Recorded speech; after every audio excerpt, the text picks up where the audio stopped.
Hello again, everyone. Welcome back. In this technical analysis of the stock market video, I call it the table is set because we're seeing a lot of indicators, a lot of oscillators, divergences, a lot of different things that are setting up that says, hey, the market is ripe for this thing to roll over. It just hasn't quite done it yet. So the table is set, the bears are hungry, and you can just sense there's a lot of real super confident type of activity going on right now. And we're going to talk a little bit about that and why I say that, why I use that term. So we're going to start off and focus on the Dow Industrials. We're going to take a look at one of our key indicators that we look at every day. And then we're going to look at oil, USL. It looks like oil has taken off and is into a new bull move, and we'll talk about that. I'm going to check in on Chevron and Devon Energy, which are two that I follow on a daily basis. And then I want to talk about the price action that occurred in JP Morgan here on Friday and for this last week. JP Morgan had earnings out on Friday before the market opened. Okay, so here's the Dow Industrials and the S&P 500 and the NASDAQ 100 side by side. The Dow was up 401 for the week for 4 weeks in a row. The S&P was up 32 points. And the NASDAQ 100 was up 18 points. So a little bit of a laggard the last couple of weeks in here on the NASDAQ 100.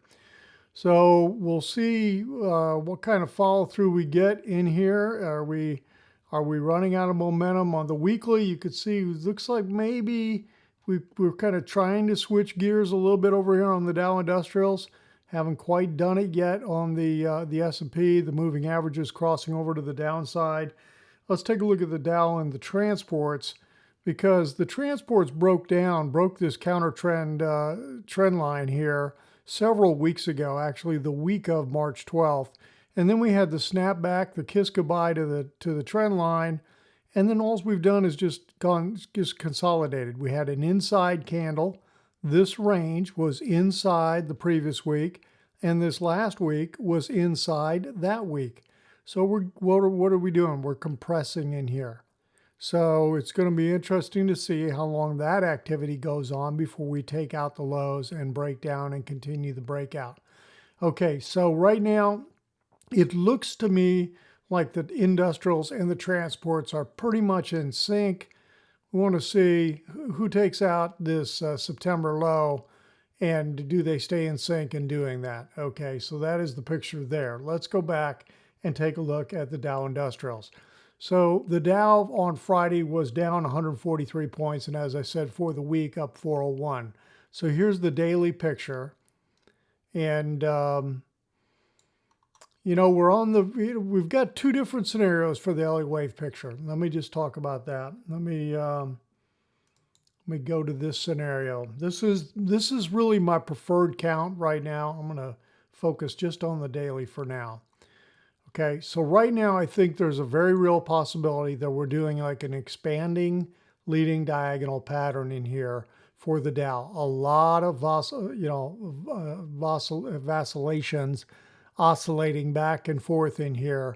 My expectation is for this to come down, but if this continues to push higher, if it takes out these January, February lows, or not lows, highs, the January, February highs, then I'm going to have to move to the alternate count, which I don't like that much, but it's there. To me, it could very well be that we have a bigger zigzag going on, and that this first big move was really an A wave, and then the 3-wave B wave, and then we're now fleshing out a C wave. Now, there's no way, when you look at a zigzag, typically you think of the two legs A and C.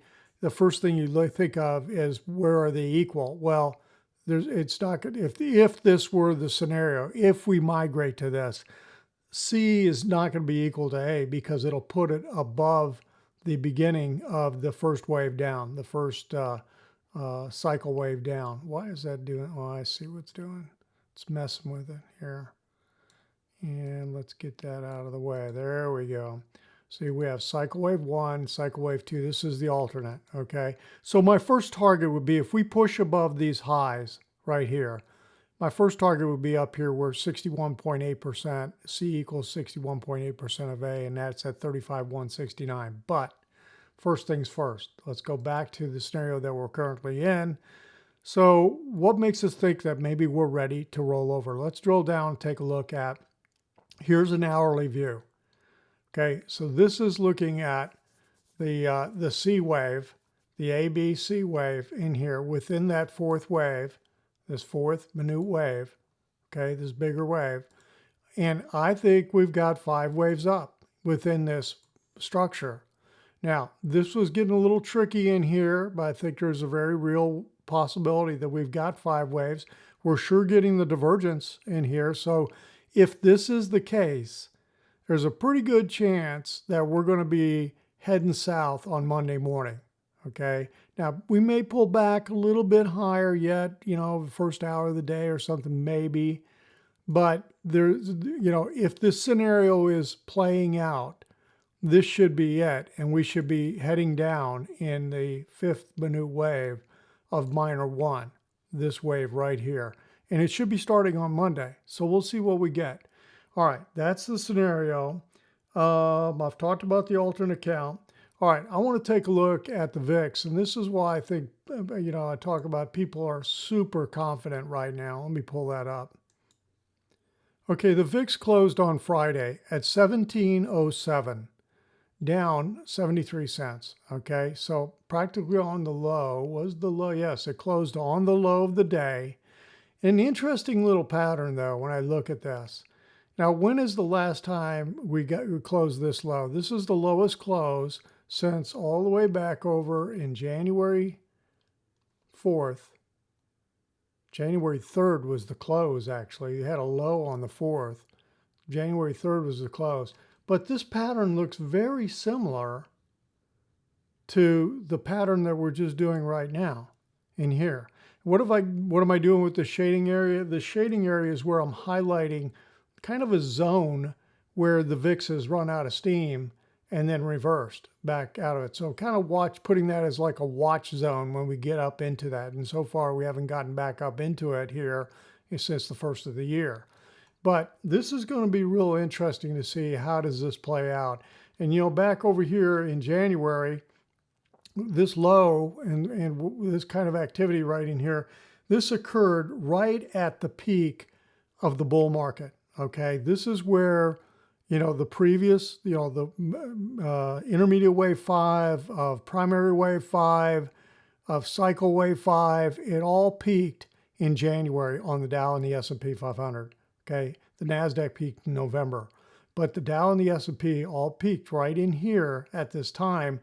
And it's kind of interesting to see what do we get when we're back into this same zone with a similar type pattern. No guarantees. I'm always looking for little patterns as clues.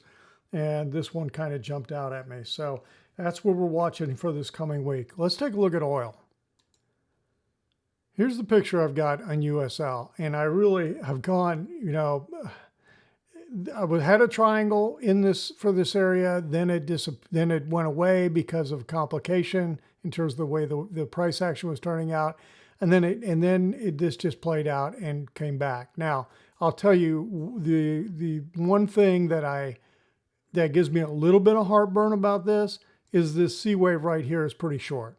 Okay, I really was thinking it was going to go down here at least to like 27, but you can't argue with the fact that what it did was turn and come right up on here very strong in an impulsive wave type price action.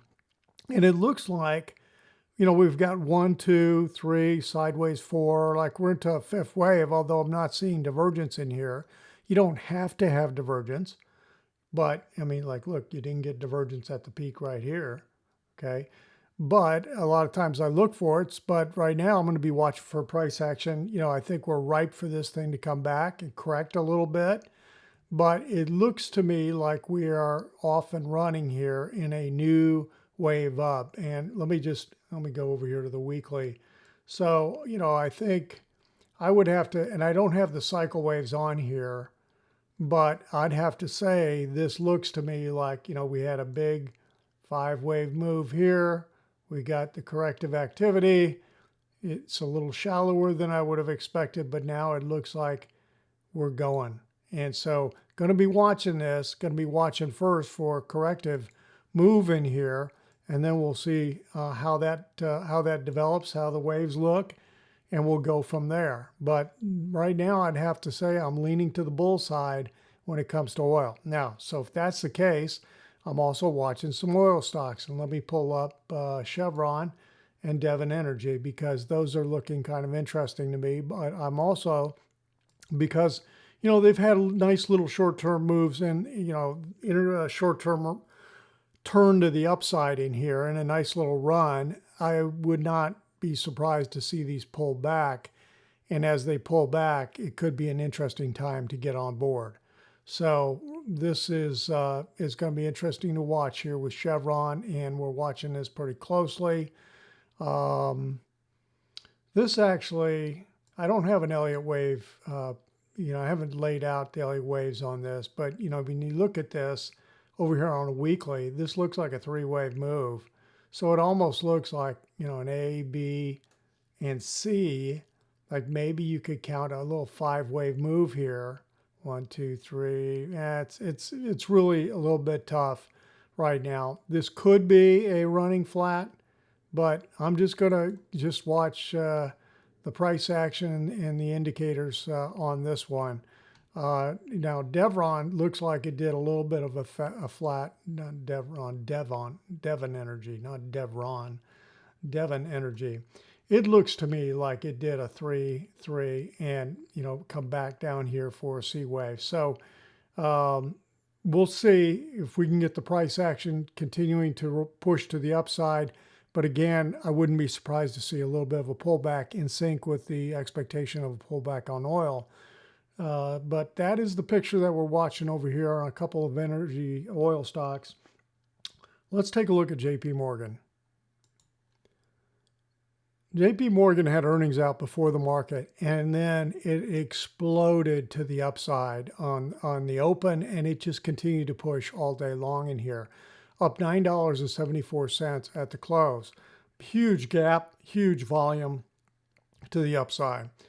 Now, the interesting thing that I caught is when I look over here at the weekly view, look at this weekly turn in here. Now, it looks like this is a counter trend move after getting a little bit of a moving average cross, flipping back down to the downside. Now, sometimes you get faked out by this, but this looks kind of similar to this move right here on the week of January 2nd, 2022.